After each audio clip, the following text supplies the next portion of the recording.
MILWAUKEE Giannis Antetokounmpo has a ritual after losses. He walks into the locker room, undresses, wraps a towel around his lower body, puts protective covers on his toes and plunks his feet into a red bucket that is filled to the brim with ice water. Actually, he ices after every game, but after losses, he does it for longer. After losses, he soaks in silence. He is thinking. The Milwaukee Bucks training staff never keeps him waiting. Midway through the fourth quarter, the bucket is full. On Sunday, after the Bucks' 112-90 loss to the Boston Celtics in Game 1 of the Eastern Conference semifinals, Antetokounmpo sat in silence with his head disapprovingly shaking every few minutes. He glanced at a stat sheet and exhaled. He carefully folded the paper in half and set it in his locker, no doubt so he could pore over it again later.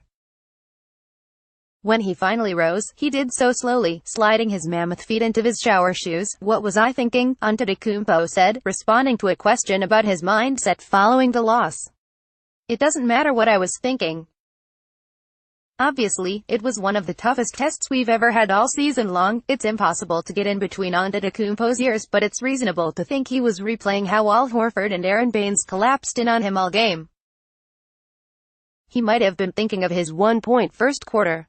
The box score he had tucked away told Antetokounmpo that the Celtics had outscored the Bucks by 24 points when he was on the court, tied for the worst plus-minus of his playoff career. Game 6 at Toronto in the 2017 first round. As one Bucks front office member put it, "This couldn't have gone much worse." In many ways, Sunday's game did represent the worst possible scenario for the Bucks. Their three-pointers weren't falling, their defense wobbled, their bench was outclassed, and the Celtics' defense prevented Antetokounmpo from slashing to the basket the way he has all season long.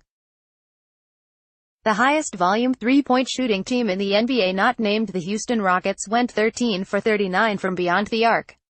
Three players, Antetokounmpo, Middleton and Nikola Mirotic, combined for 9 of those 13. No other Buck hit more than one. Milwaukee's bench didn't provide much extra help. Pat Connaughton, the Bucks' surprise spark in the first round of the playoffs, scored just 5 points against the Celtics. In one game against the Pistons, Connaughton gave Milwaukee a defensive boost with 4 blocks. On Sunday, the Bucks were outscored by 21 points when Connaughton was on the floor. Antetokounmpo's attempts to drive to the hoop were largely unfruitful. He shot 3 for 17 on contested shots in Game 1. And with Horford and Baines getting the bulk of the defensive assignment, Antetokounmpo shot 27%, 4 of 15, in the paint, his worst percentage in the paint in a game this season. During one missed drive on which Antetokounmpo was fouled, he smacked the stanchion in clear frustration. Antetokounmpo finished with 22 laborious points and shot just 7 of 21 from the field. Chris Middleton, who kept the Bucks in the game early, finished with 16 points. But Brook Lopez, who earned the nickname Splash Mountain for his ability to nail deep threes, had just 3 points in the game.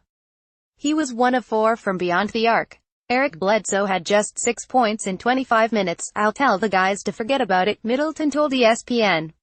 "It is only one game. One bad game can't be a domino effect. It can't keep going. We have to start fresh and get back to what we do all season long." The knock on the Bucks has been that they are a regular season team that lacks the experience to perform under pressure in the playoffs. Those voices began to fade after they swept the Detroit Pistons in the first round, but the murmurs reappeared quickly on Sunday.